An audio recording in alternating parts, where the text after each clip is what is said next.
বন্ধুরা, শুধু হিন্দু বলেই নয়, ঈর্ষা ও বিদ্বেষ থেকেও নিশানা করা হয়েছিল।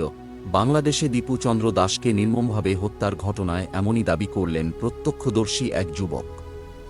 সম্প্রতি এক সর্বভারতীয় সংবাদ মাধ্যমকে দেওয়া সাক্ষাৎকারে তিনি বলেন, ওরা মানে হামলাকারীরা মানুষের মতো আচরণই করছিল না, ওদের দেখে দানব মনে হচ্ছিল। কারখানা থেকে বের করেই গণপ্রহার করল ওরা দীপু দাসকে। প্রত্যক্ষদর্শীর কথায়, দীপু দাসের বিরুদ্ধে মিথ্যে ধর্ম অবমাননার গুজব ছড়িয়ে দেওয়া হয়। যে কয়েকজন চাকরি পায়নি বা তাঁর সাফল্যে হিংসা করত, তারাই এসব ছড়িয়েছিল।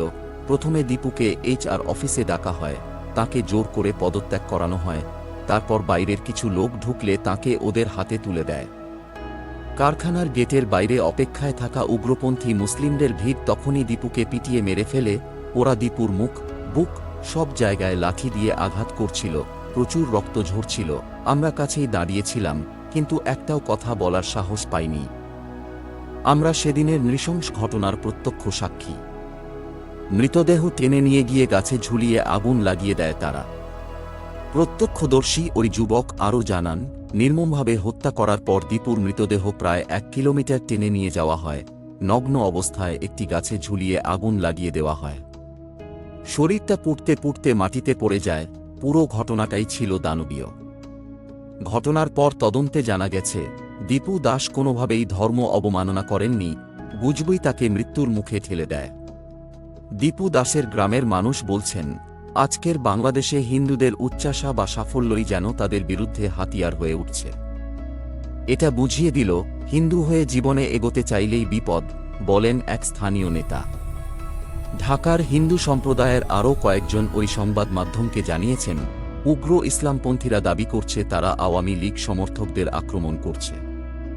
কিন্তু বাস্তবে তা নয়। ওরা সরাসরি বলে, তোমরা হিন্দু বলেই মরবে, রাজনীতি একটা অজুহাত। দীপু দাসের হত্যার রেশ এসে পড়েছে ভারতেও।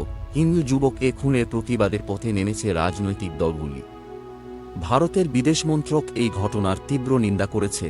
এখনও উত্তাল বাংলাদেশ। আর এর মধ্যেই ওপার বাংলায় আরেক হিন্দু যুবককে পিটিয়ে খুনের অভিযোগ উঠেছে।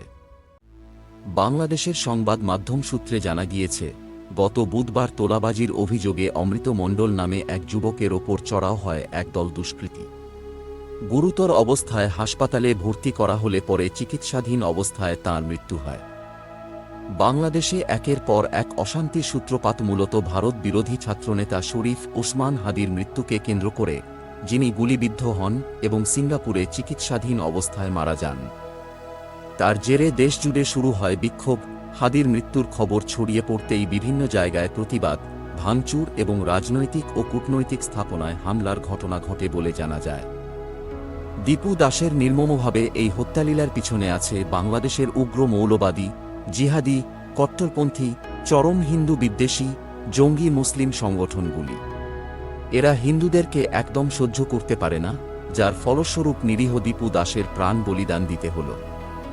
বর্তমানে বাংলাদেশে মধ্যযুগীয় বর্বরতার রাজত্ব চলছে।